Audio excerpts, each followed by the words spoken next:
সম্প্রতি এটিএম ও সিআরএম বুথগুলোতে দেখা যাচ্ছে টাকার সংকট। রাজধানীর বিভিন্ন এলাকার বুথে টাকা পাচ্ছেন না বলে অভিযোগ অনেক গ্রাহকের। নিজস্ব ছাড়া অন্য ব্যাংকের গ্রাহকদের শাখা থেকে টাকা দিচ্ছে না কিছু ব্যাংক। সংকটের কথা স্বীকার করেছে বাংলাদেশ ব্যাংক, জানিয়েছে শিগগিরই স্বাভাবিক হবে এটিএম বুথের লেনদেন।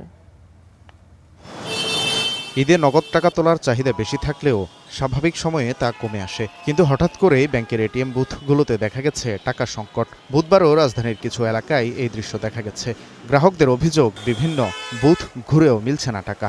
আমি সাধারণত এই বুথ থেকে টাকা তুলি। তো আগে এখানে 3টা কাউন্টার ছিল বা 3টা মেশিন ছিল যেগুলোতে টাকা থাকতো। তো আজকে আসার পরে দেখলাম যে 3টা মেশিনের ভিতরে 2টায় টাকা নেই। আমি এই পাশে আরও 2টো বুথে গেলাম, ওই 2টাই ছিল না। আমাকে বললো এটা আসতে, তো এটা আসার পরও আমি দেখলাম বললো যে আনঅ্যাভেলেবেল।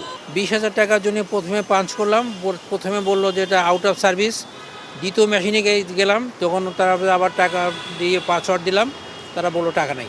রমনা গিয়েছি, রমনা পাইনি, রমনা থেকে এখানে আসছি, এখানেও পাইনি। আগে এরকম কখনো হয় নাই। নগদ টাকা সংকটের কথা স্বীকার করেছে কেন্দ্রীয় ব্যাংক। শিগগিরই সংকট কেটে যাবে বলে জানিয়েছে বাংলাদেশ ব্যাংক। ঈদুল আজহার সময় আমাদের প্রচুর ক্যাশ কারেন্সি ব্যবহৃত হয়েছে গরুর হাটগুলোতে। তো যে কারণে এগুলো বেশিরভাগ ক্যাশ কারেন্সি এখন মার্কেটে গেছে এবং সেগুলো ব্যাংকিং সিস্টেমে আবার জমা হতে শুরু করেছে। তো সাময়িকভাবে একটু চাপ থাকে, এই জন্য কিছু কিছু এটিএম বুথে ব্যাংকগুলো যে ক্যাশ কারেন্সি ফিট করতে তাদের একটু সময় লাগছে জিনিসটা। তো এটা আমার মনে হচ্ছে এটা খুব দ্রুততম সময়ে যখন ক্যাশগুলো আবার ফিরে আসবে তখন এটা স্বাভাবিক হয়ে যাবে।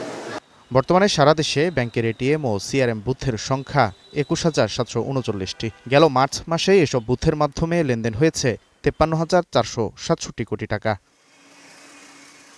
Walid Sakib, Star News, Dhaka.